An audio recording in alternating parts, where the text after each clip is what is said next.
This lecture would be based on my mains experience. This lecture would be the most important lecture in your preparation. Here you will not only be revising current affair, but you will be able to revise static portion. Along with that, you will be able to interlink with mains. You will be able to generate more number of point along with current affair example. In short, I would say मजा आने वाला है.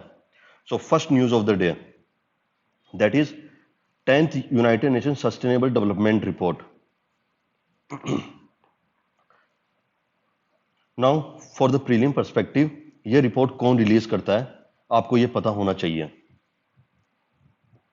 अब आपको ये पता है या नहीं है, ये आपको डिसाइड करना है. मैं पहले 2-3 पॉइंट कवर करता हूं, then I will tell the answer of these all of these question mark.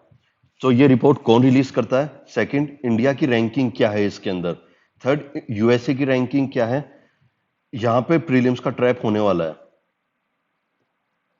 जो ये रिपोर्ट रिलीज करता है वो एसएसडीएन करता है. SSDN, sustainable solution development network. India की रैंकिंग टॉप 100 के अंदर आ गई है. यूएसए की जो रैंकिंग है वो सबसे लास्ट है. Now you would be shocked that USA सबसे लास्ट में क्यों है, 193 नंबर पे. Because USA is withdrawing itself from all conferences related to climate, related to sustainable development. Hence, the indicator which has been there in this report highlights and mentions that USA is not in top countries.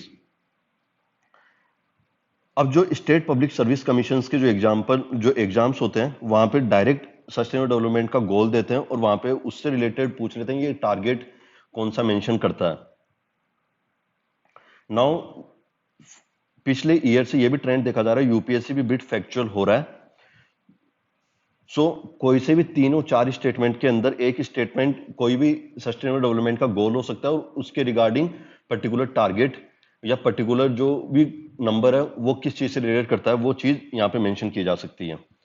इस report के अंदर there can be regional comparison as we have witness in various report like world happiness report, institution of economic and peace, मतलब that release report related to peace. Regional comparison, I mean to say that you need to compare about Pakistan, you can have comparison related to Nepal or Bangladesh. So in this sustainable development report, Pakistan is behind from India, but you tell me what is the status of Nepal and Bhutan. You can also tell what is the status of Sri Lanka. That is brainstorming. आपको नेपाल के बारे में बताना है, बांग्लादेश के बारे में बताना है, श्रीलंका के बारे में बताना है. नेपाल और श्रीलंका के बारे में मैं आपको बता देता हूं, ये इंडिया से अच्छा कर रहे हैं इस रिपोर्ट के अंदर. इंडिया की जो रैंक है वो टॉप 100 के अंदर आ गई है, मैंने आपको बता ही दिया है. जो प्रीलिम्स की इंफॉर्मेशन होगी, जिस तरीके से प्रीलिम्स में क्वेश्चन बन सकते हैं वो मैंने आपको बता दिया. अब जो इंस्टीट्यूशन बेस्ड क्वेश्चन होते हैं, then there can be a question what is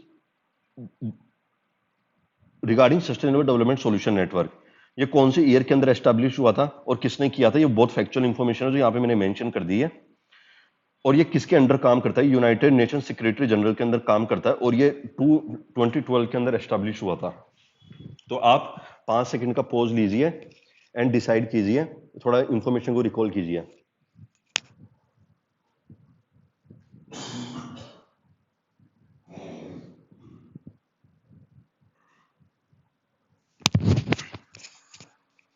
I hope आपने 5 सेकंड लेके इंफॉर्मेशन को रिकॉल कर लिया होगा.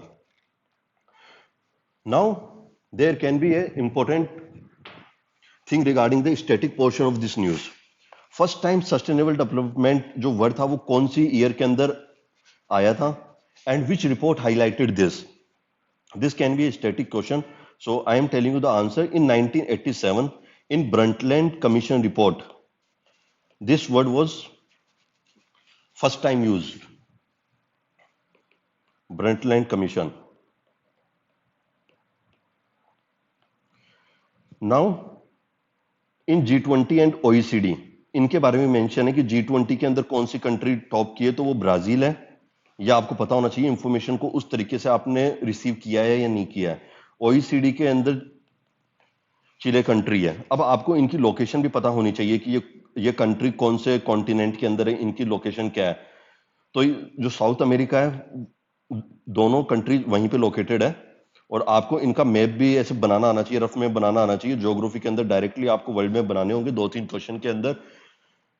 there will be you will be able to locate many specific point as per the question, and this can be termed as value addition in geography question. Otherwise 1 marks matters most, and you will be lagging behind 1 marks, and you will be scoring around average 90 to 94 95 marks rather above 100.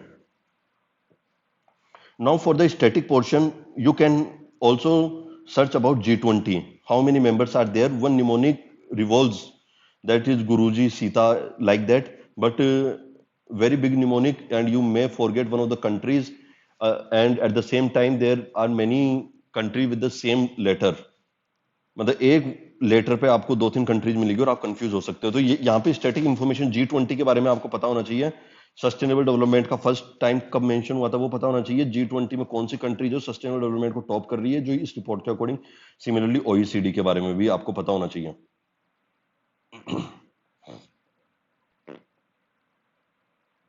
Now with respect to the mains, आप इसको mains से किस तरीके से relate कर सकते हैं, और ये जो न्यूज है मेंस में किस तरीके से आपको हेल्प करने वाली है। सबसे पहले तो जैसे क्वेश्चन आता है इस क्वेश्चन में कि हमने किस किस सेक्टर में इंप्रूव किया। जैसे सस्टेनेबल डेवलपमेंट गोल होते हैं, वहां पे 17 टारगेट हैं, तो एन नंबर ऑफ टारगेट में हमने कहां कहां पे इंप्रूव किया है वो आपको पता होना चाहिए। हमने जो क्लाइमेट रिलेटेड टारगेट है, जो एग्रीकल्चर रिलेटेड टारगेट है, वहां पे हमने इंप्रूव नहीं किया है। हमने इंप्रूव कहां पे किया? हेल्थ से रिलेटेड इंप्रूव किया, इलेक्ट्रिसिटी से रिलेटेड इंप्रूव किया। अब आपको ये पता होना चाहिए कि हम ऐसा कैसे कर पाए। तो गवर्नमेंट कौन से इनिशिएटिव ले रही है इलेक्ट्रिसिटी से रिलेटेड, हेल्थ से रिलेटेड, तो उसके करस्पेंडिंग हमने यहां पे इंप्रूव किया है। अब आपको यह पता होना चाहिए कि हम मेंस में इस इंफॉर्मेशन को कैसे यूज में लेंगे। Suppose there will be a question on GS2 regarding policy. There is a section और there is a point in the syllabus regarding policies related to health education.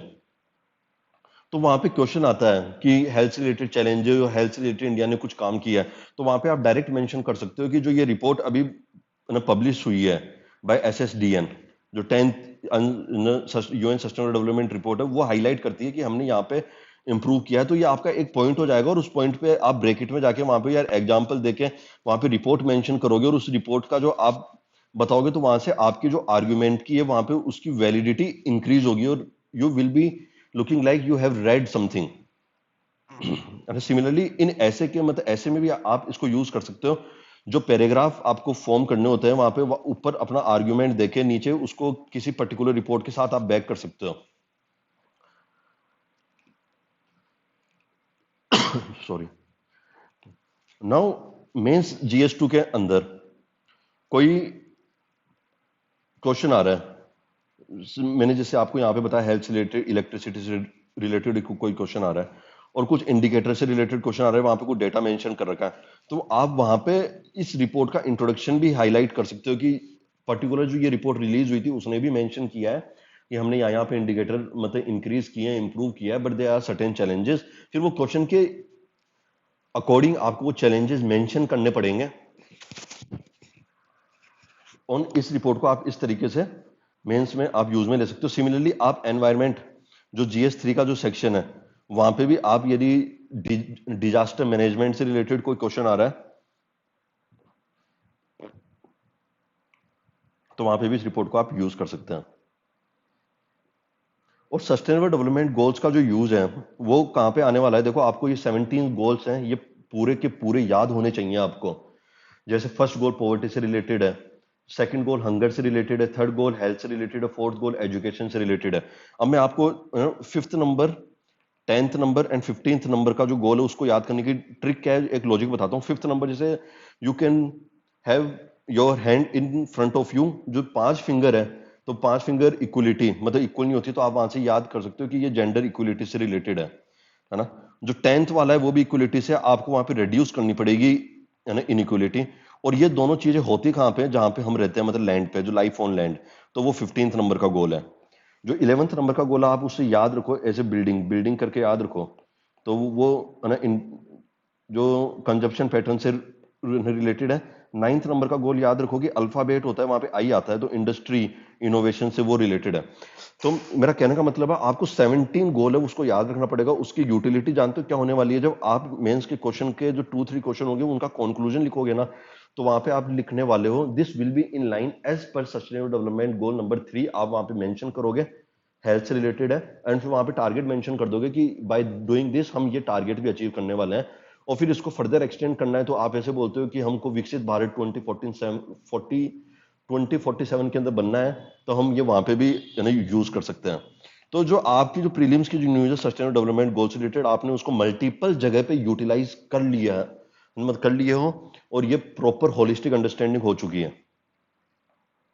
अब आप 10 सेकंड का पॉज लेके आप ये रिकॉल कर सकते हो कि हमने क्या क्या पढ़ा है इंफॉर्मेशन, तो उससे काफी बेटर रहने वाला है।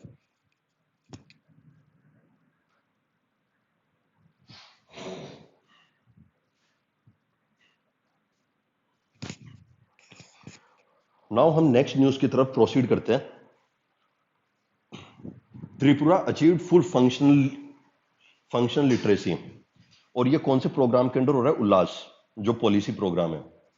इसको हिंदी के अंदर ऐसा है, नव Bharat Saksharta Karyakram, and in English New India literacy programme.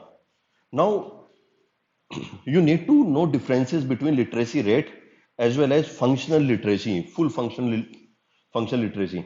जो लिटरेसी रेट है वो सेंसस 2011 के अकॉर्डिंग क्या है, ये आपको पता होनी चाहिए। इसके अंदर पर्टिकुलर एज किस बारे में मेंशन किया हुआ है, वो एज 10 है, 15 है या 7 है, वो आपको पता होनी चाहिए कि लिटरेसी रेट हम कब बोलते हैं कि ये लिटरेट है।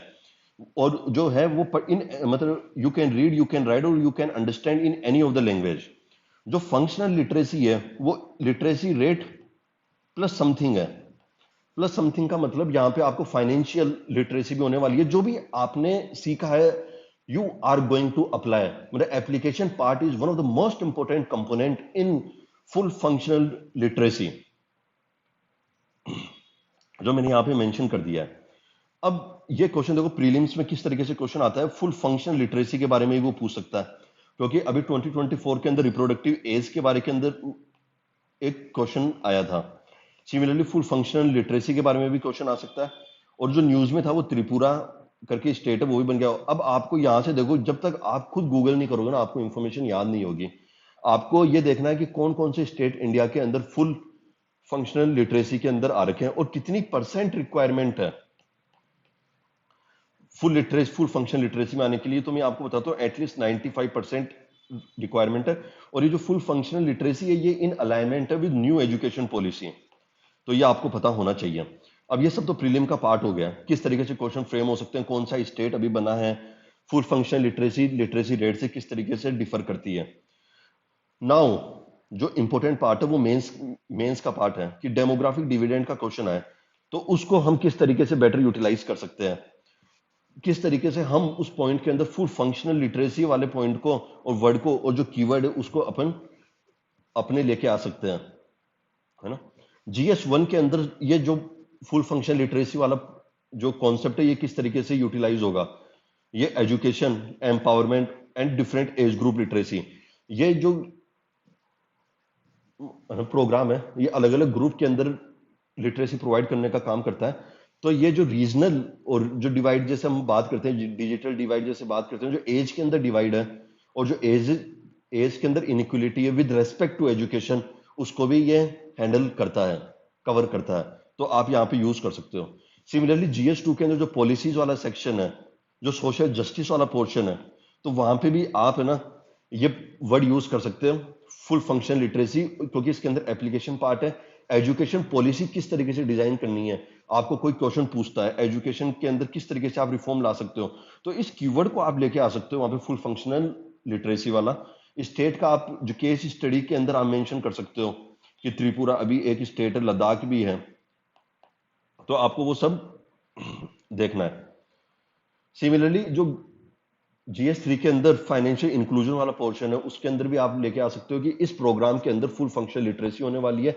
ये लिटरेसी फाइनेंशियल लिटरेसी पे भी बात करती है, and this is completely in line with financial inclusion, तो आप वहां पे भी मेंशन कर सकते हो।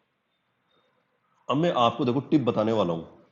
ये क्या टिप है कि देखो, ये जो टिप है, पर्टिकुलर पॉइंट को डिफरेंट प्लेसेस पे यूटिलाइज करना, वहां पे आपका एक्टिव रिकॉल होने वाला है, वहां पे ही आपकी ब्रेन स्टॉर्मिंग होने वाली है, और वहां पे ही आपके माइंड पे प्रेशर पड़ने वाला है। 10 पॉइंट याद करना देखो बहुत मुश्किल होने वाला है। 10 पॉइंट को 10 जगह के लिए आप लर्न करोगे ना, याद करोगे, उसको अप्लाई करना सीखोगे, तो वो आपका जो ब्रेन की जो कैपेसिटी होती है इंफॉर्मेशन को स्टोर करने की, उसको भी ब्रीच कर देगा। तो आप यही यूटिलाइज करो कि आपको एक particular point across various paper आप किस तरीके से यूटिलाइज कर सकते हो। I am not only saying that you need to have utilise in only GS1, 2 and 3. Even you can utilize particular that point in essay, in GS4, even in your optional, and I am advising that you can visualize that these questions can appear in interview, or you can take that discussion forward, particularly in that direction where you are having information, so that you can completely align your preparation in prelims, mains and interview mode. So यही particular tip है, इससे आपकी preparation interesting होने वाली है। Now next news is estimate committee. As usual first हम static portion देखने वाले हैं। तो जो भी कमेटी है उसके अंदर आपको पता होना चाहिए नंबर ऑफ मेंबर्स कितने हैं। सेकंड, उस कमेटी में मेंबर राज्यसभा से, लोकसभा से भी है। थर्ड, उसका चेयरपर्सन कौन अपॉइंट करता है। फोर्थ, उसके अंदर मिनिस्टर मेंबर हो सकता है, नहीं हो सकता, और term of the office.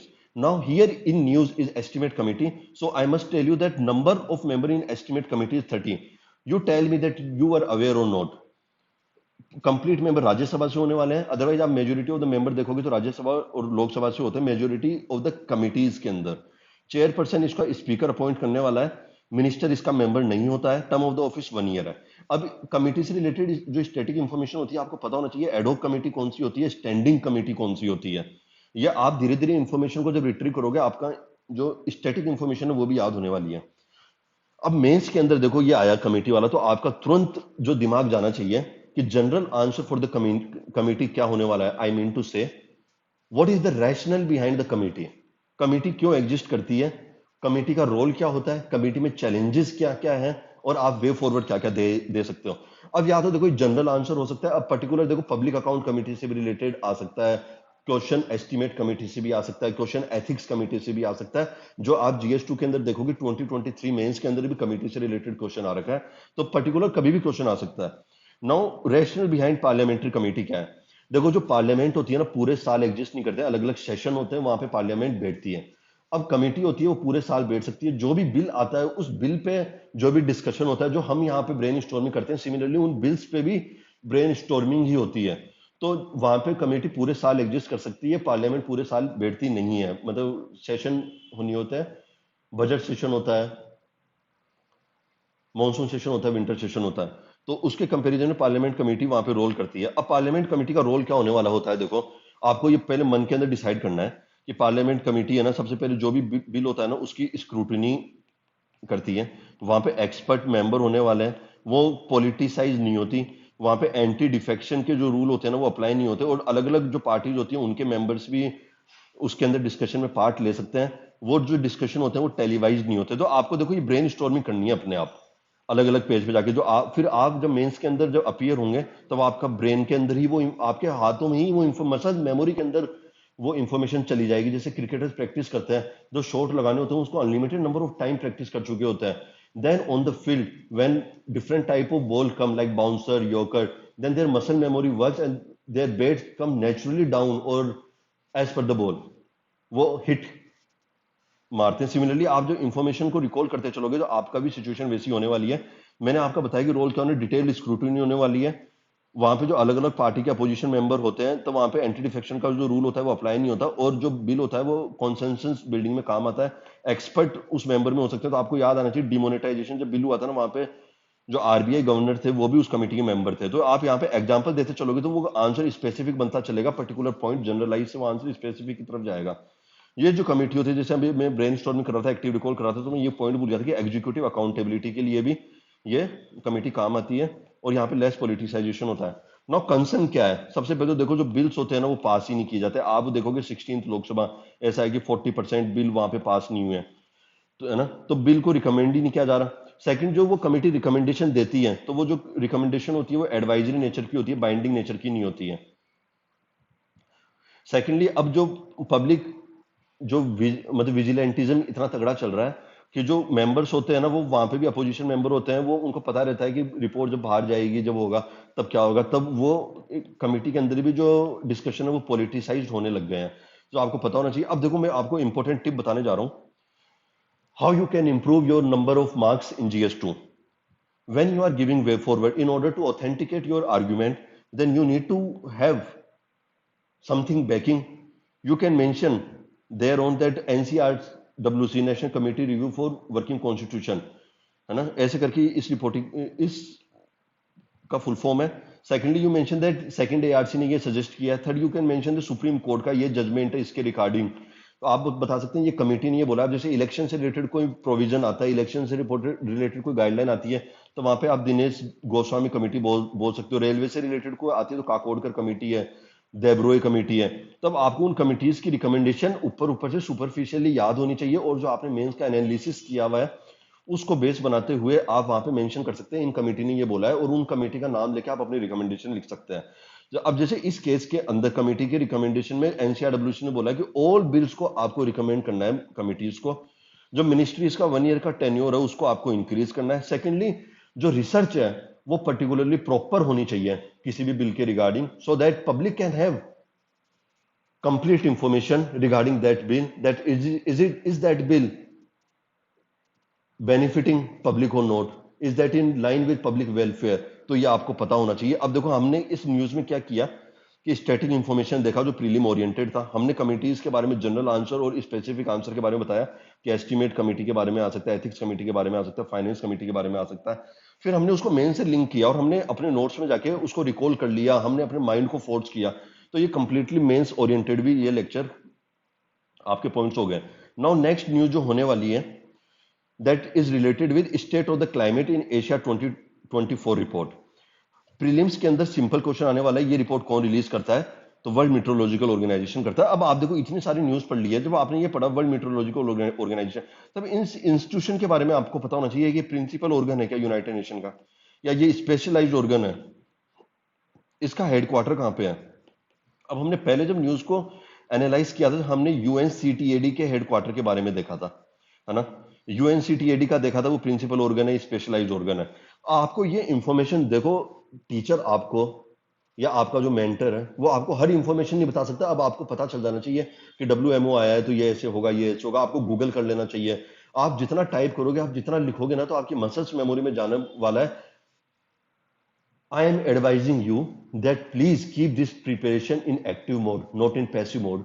If you are going to keep this preparation in active mode, believe me, your number of attempts in this preparation will going to reduce.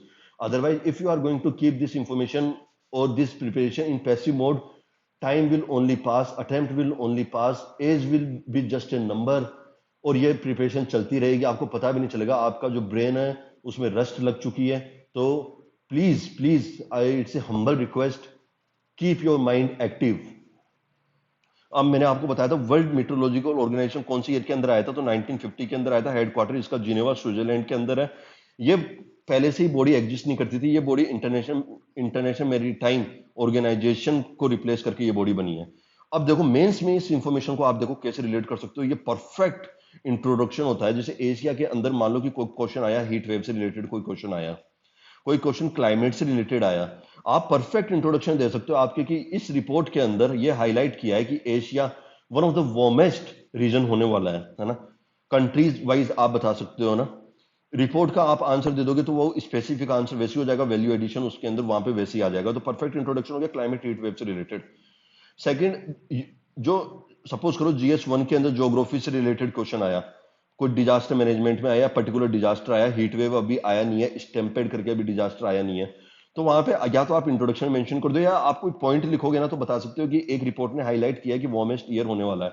आपने जो प्रीलिम्स की इंफॉर्मेशन को आप यहां तक कि आपका जो रेंज है उसको लिमिट मत करो कि ये रिपोर्ट किसने रिलीज की है, WMO ने रिलीज किया, आप इसको इंटरलिंक करो कि आप इसको मेंस में किस तरीके से यूज करने वाले हो, है ना। अब जो GS1 है उसके अंदर मैंने बता दिया ज्योग्राफी, GS2 के अंदर मैंने देखो ये मैंने कितना अच्छे से आपको एनालाइज करके बताया है कि जो इंटरनेशनल रिलेशन होते हैं वहां पे नेगोशिएशंस होती है, तो वहां पे क्लाइमेट डिप्लोमेसी है, जो डिप्लोमेटिक एफर्ट होती है, जो चैनलाइज मीटिंग होती है, वहां पे भी साउथ एशियन कंट्रीज है या एशियन जो है, जो सार्क हो सकता है, SCO हो सकता है, वहां पे आप बता सकते हो क्लाइमेट डिप्लोमेसी के अंदर ये पॉइंट आ सकता है। You can mention that this report has highlighted this region is going to be one of the warmest region. Regarding this, we need to have take or we need to take certain steps so that we can have proper climate और sustainable living, और जो future generation है वहां पे भी हम care कर सकते हैं। GS3 के अंदर आप कहां पे यूज में ले सकते हो, एग्रीकल्चर वाला सेक्शन है। अनप्रिडिक्टेबिलिटी ऑफ मॉनसून इस रीजन में सजेस्ट की गई है इस रिपोर्ट से रिलेटेड, और जब वार्मेस्ट ईयर होते हैं, जो क्रॉप का जो जेस्टेशन पीरियड होता है वो भी अफेक्ट होता है, क्रॉप की जो प्रोडक्टिविटी होती है वो भी अफेक्ट होती है, आप हाईलाइट कर सकते हो इस रिपोर्ट के साथ। नाउ नेक्स्ट न्यूज इज नव्या करके इनिशिएटिव न्यूज में आया है। देखो प्रीलिम्स के अंदर ये परफेक्ट क्वेश्चन बनता है कि कौन सी मिनिस्ट्री के अंदर है, क्योंकि इस नेम से देखो कहीं ऐसे रिलेट नहीं होता है, आप वर्ड देख के बता नहीं सकते हो कई बार, लेकिन प्रीलिम्स के अंदर हिंट देता है। तो इस नव्या इनिशिएटिव की जो फुल फॉर्म है वो है nurturing aspiration through vocational training for youth adolescent girl, है ना।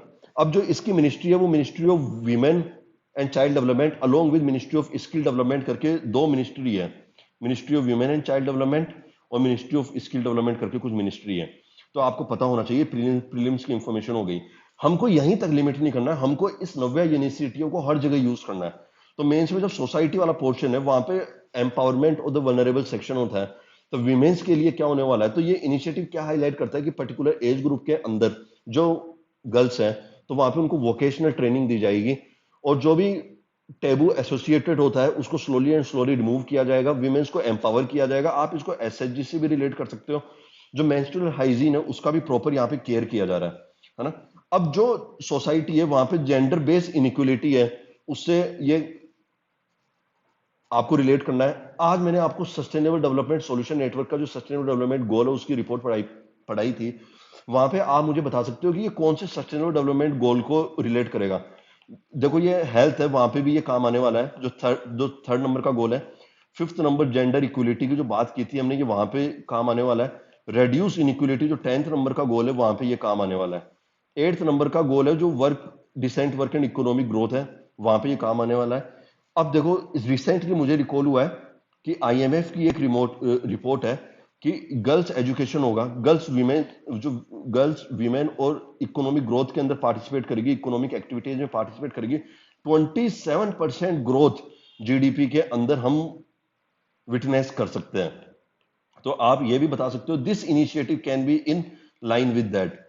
देखो इसी तरीके से आपको प्रिपरेशन करनी है। I am telling you with as per my mains experience, if you are not going to do this preparation, your preparation will be in isolated mode. You have to integrate this preparation.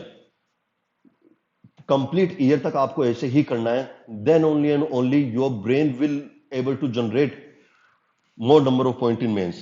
GS2 में SHG से relate कर सकते हो, education से relate कर सकते हो, HDG से मैंने आपको रिलेट करके दिखाई दिया है। So I hope this was one of the most important video you witnessed today. I will try my best to put my 100% effort. Thank you for watching this video.